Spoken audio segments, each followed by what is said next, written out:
नमस्कार, मैं देवाराम कुमार। आदर्श विद्या मंदिर यूट्यूब चैनल पर आपका स्वागत है। मैं गणित विषय के बारे में आपको बताना चाहता हूँ। 9वीं और 10वीं में केंद्रीय प्रवृत्ति के माप के अंदर जो सांख्यिकी के अंदर जो बताया जाता है कि सरल विधि से किस प्रकार से इस चार्ट के द्वारा, जो मैंने एक चार्ट तैयार किया है, उस चार्ट के द्वारा मैं आपको अच्छी तरह से इसमें बताना जा रहा हूँ, जिससे आप उसको चार्ट को देख के तुरंत समझ जाएंगे कि किस प्रकार से उसको हल करना है।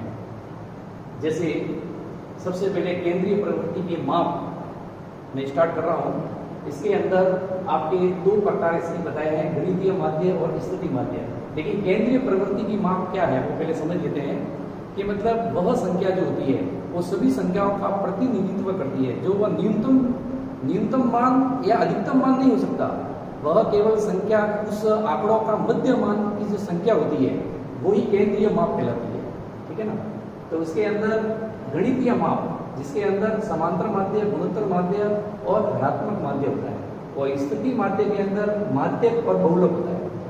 अपने इस 9वीं और 10वीं की जो कक्षाएं हैं उसके अंदर अपने तीन को पढ़ना है। एक तो पढ़ना है अपन को समांतर माध्य, एक पढ़ना है माध्य और एक पढ़ना है बहुलक।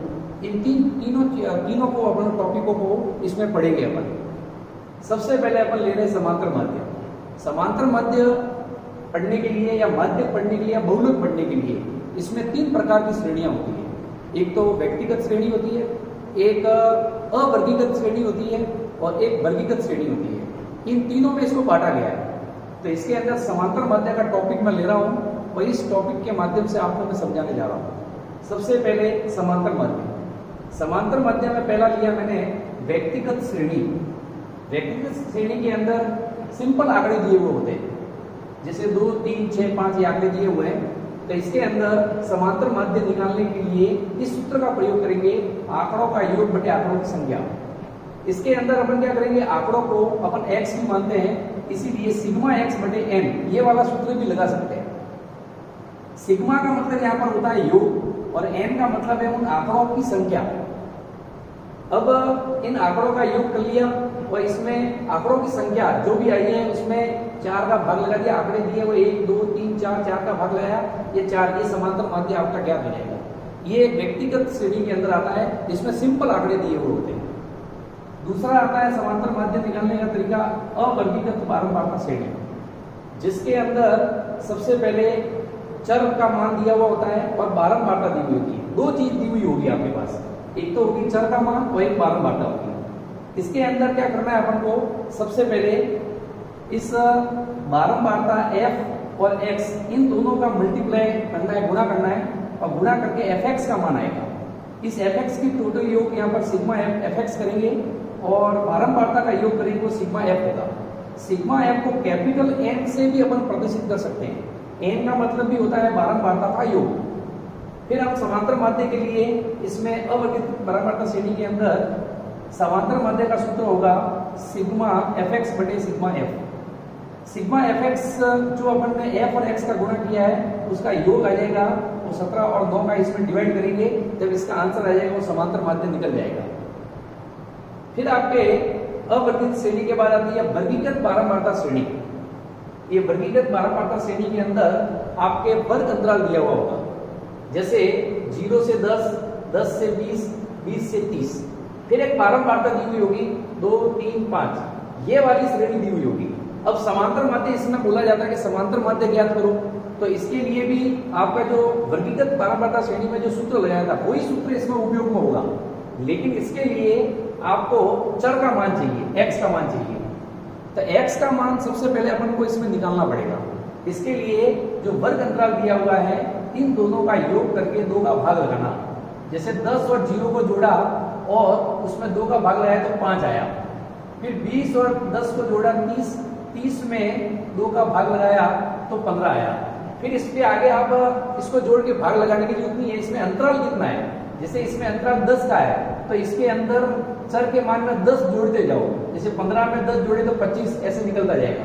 तो इस प्रकार से अपन x का मान इन वर्ग अंतराल के मध्य मान को लेते हैं, और मध्य मान मतलब इन दोनों को जोड़ के 2 का भाग लगाना। अब आपके पास वही श्रेणी वर्गीकृत श्रेणी की तरफ बन जाएगी, एफ और एक्स बन जाएगा, इसमें भी एफ और एक्स बन जाएगा और एफ एक्स का गुणा करना है और इस सिग्मा एफ एक्स का योग हो जाएगा और बारंबारता का योग हो जाएगा। इस प्रकार से समांतर माध्यम का सूत्र होगा वही रहेगा जो समांतर माध्यम में अवर्गीकृत श्रेणी में लगाया हुआ था। फिर इसमें सिग्मा एफ एक्स का योग आएगा, उसमें सिग्मा एफ का भाग लगाना है जिससे ये उत्तर आएगा। तो ये था आपके समांतर माध्यम के 3 तरीके, जिसमें व्यक्तिगत श्रेणी में सिंपल आंकड़े थे और अवर्गीकृत श्रेणी में केवल एक्स और एफ का मान था और वर्गीकृत बारंबारता श्रेणी में वर्ग अंतराल बारंबारता दी हुई थी। अब आता है कल्पित माध्य से समांतर माध्य निकालो, ये उसमें लिखा हुआ आता है परीक्षा के अंदर। तो इसकी 2 विधियां ऐसे तो ये विचलन विधि के द्वारा मैं आपको बता रहा हूं कि किस प्रकार से कल्पित माध्य से समांतर माध्य ज्ञात किया जाता है। वर्गीकृत बारंबारता श्रेणी, तो अवर्गीकृत बारंबारता श्रेणी सबसे पहले ली जाती है। इसमें कल्पित माध्य से समांतर माध्य ज्ञात करने में व्यक्तिगत श्रेणी नहीं होती है, केवल इसमें 2 ही होती है, एक तो अवर्गीकृत बारंबारता श्रेणी और एक वर्गीकृत बारंबारता श्रेणी। तो सबसे पहले मैं वर्गीकृत बारंबारता श्रेणी ले रहा हूं। इसके अंदर चर का मान और बारंबारता दी हुई होगी, ये 2 चीजें दी हुई होगी। इसके अंदर सबसे पहले इस प्रकार से ये चर का मान f दिया हुआ होता है, तो इसमें सबसे पहले कल्पित मान ज्ञात करना पड़ता है। तो ये कल्पित मान को अपन कैपिटल A से प्रदर्शित करते हैं, लेकिन कल्पित मान होता क्या है? कल्पित मान है अधिकतम बारंबारता के संगत चर का मान। तो अधिकतम बारंबारता आपकी जैसे 4 है, तो ये 4 है, तो इसके सामने वाला ये चर का मान जो है वही आपका कल्पित मान माना जाएगा, ए का मान।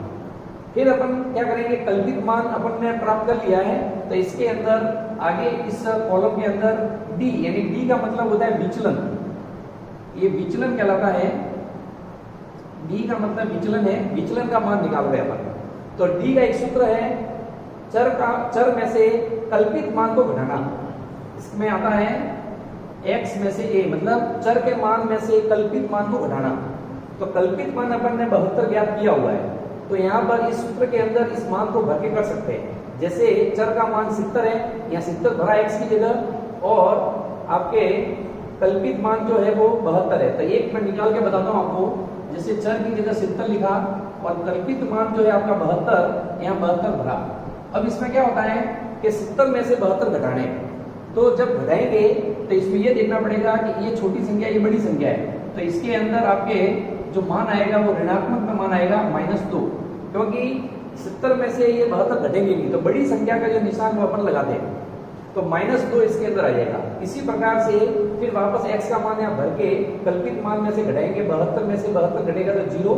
फिर यहाँ पर x का मान 77 भरेंगे और 77 में से 72 का मान घटाएंगे तो आपके प्लस के 5 आएंगे। इस प्रकार से ये विचलन निकल जाएगा।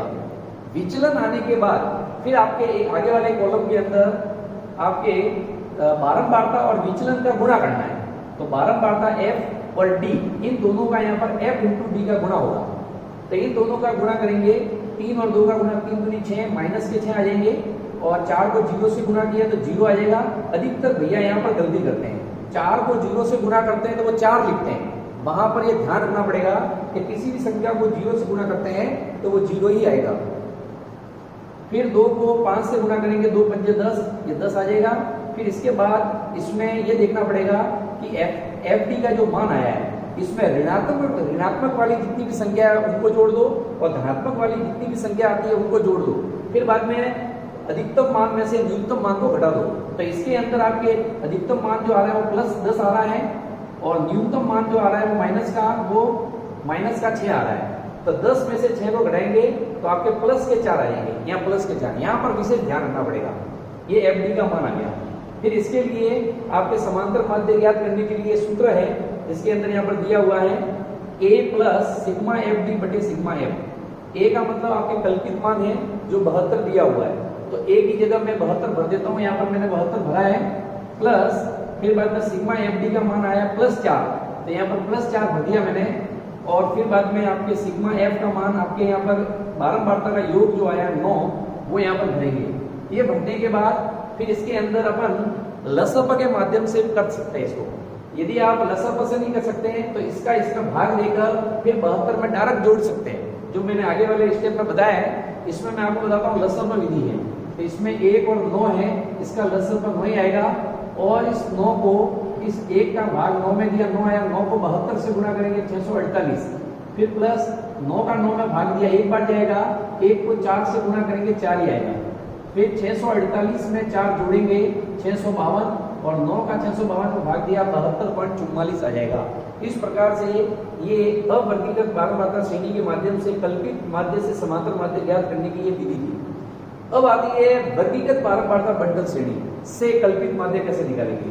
तो इसके लिए आपके वर्ग अंतराल दिया हुआ होगा जिसके अंदर 0 से 10, 10 से 20, 20 से 30 और बारंबारता दी हुई होगी, और ये दो चीजें दी हुई होगी, केवल वर्ग अंतराल और बारंबारता, ये दो चीज दी हुई है और इससे अपन को निकालना है आपके कल्पित माध्य से समांतर माध्य ज्ञात करो। इसके लिए सबसे पहले अपन चर का मान निकालेंगे। तो चर का मान निकालने का तरीका वही रहेगा, वर्ग अंतराल के मध्य मान को लेना है।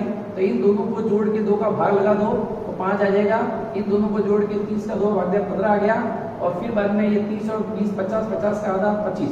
इस प्रकार से ये मध्य मान निकल जाएगा। मध्य मान निकालने के बाद फिर वापस वही प्रोसेस, विचलन निकालना पड़ेगा। विचलन के लिए सबसे पहले आपको कल्पित मान निकालना पड़ेगा। तो कल्पित मान निकालने का तरीका मैंने जो अभी अवर्गीकृत श्रेणी में जो बताया वो का कोई इसमें भी मानना पड़ेगा कि अधिकतम बारंबारता है आपकी 3, इसके संगत आपके चर का मान, इसके संगत आपका चर का मान जो है वो है 15। ये आपका कल्पित मान कहलाएगा 15, और कल्पित मान मैंने 15 ले लिया है। फिर इसके बाद आपके विचलन निकलेगा। तो विचलन निकालने के लिए वही सूत्र है x माइनस a, x की जगह 5 भरेंगे और विचलन की जगह 15, 15 में से 5 के माइनस के 10 आएंगे, फिर यहाँ पर 15 भरेंगे, 15 में से 15 गया 0, यहाँ 25 भरेंगे, 25 में से आपके ये 15 गया तो आपके प्लस के 10 आएंगे। फिर वही प्रोसेस रहेगा वो जो इसमें किया था अपन ने, विचलन को अपन बारंबारता से गुणा कराएंगे। 10 को 2 से गुणा कराया तो 10 दूनी 20, माइनस के 20 आ जाएंगे, 0 को 3 से गुणा कराया 0 आ जाएगा, और 10 को 1 से गुणा कराया प्लस के 10 आ जाएंगे। इस प्रकार से यहाँ पर भी जो FD का जो मान आया है इसमें माइनस के तो है 20 और प्लस के है 10, तो आपको इसमें घटाना पड़ेगा।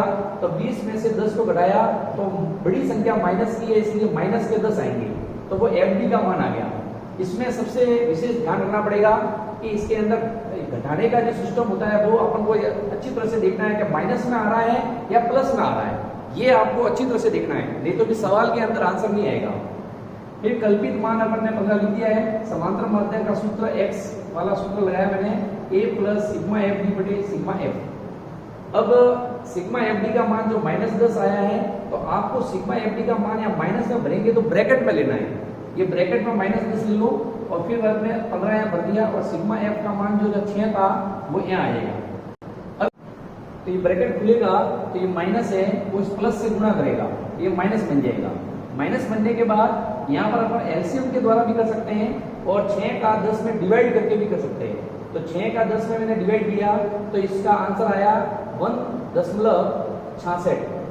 तो इस प्रकार से 1.66 आया, उसमें 15 में से 1.66 को घटाना है। तो ये घटाने का जो तरीका है वहां पर अपन को देखना पड़ेगा कि 15 में से 1.66 घटाना है। तो यहाँ पर आपके 15 के आगे दशमलव नहीं है तो दशमलव लगा के 2 जीरो कर दो, फिर बाद में 1.66, तो 1 आ जाएगा 5 के नीचे और ये 66 0 0 के नीचे आ जाएगा। इस प्रकार इसको अपन घटा सकते हैं। तो यहाँ से अपन उदाहरण लेके 10 आएगा, 10 से यहाँ 10, 10 में से 6 के 4 आ जाएगा, और इस प्रकार से यहाँ पर 9 में से 6 के तो 3 आ जाएगा, यहाँ 4, 4 में से के तो 3 आ जाएगा और 1 ये 13.34 आ जाएगा। यदि आप इस तरीके से भी करते हैं तो लसअ की विधि से कर सकते हैं जो मैंने यहाँ पर अभी बताया था। तो इस प्रकार से ये समांतर माध्य जो कल्पित माध्य से समांतर माध्य ज्ञात करने की वर्गीकृत बारंबारता श्रेणी और अवर्गीकृत बारंबारता श्रेणी जो है ये विधि इसमें उपयोग में लेते हैं। तो इस प्रकार से ये मैंने आज जो टॉपिक बताया है वो केवल समांतर माध्य किस प्रकार से ज्ञात करते हैं और किस प्रकार का सवाल आएगा उस सवाल को आप देख के पता करके उस सूत्र के द्वारा उसको हल कर सकते हैं। ये चार्ट जैसे बनता है तो इस चार्ट को आप जब परीक्षा देने जाते हैं तो इस चार्ट को आप एक बार देख लो, उससे आपके पूरा दिमाग में आ जाएगा कि मुझे किस प्रकार से कौन सा सूत्र लगेगा और किस प्रकार का सवाल आएगा। धन्यवाद।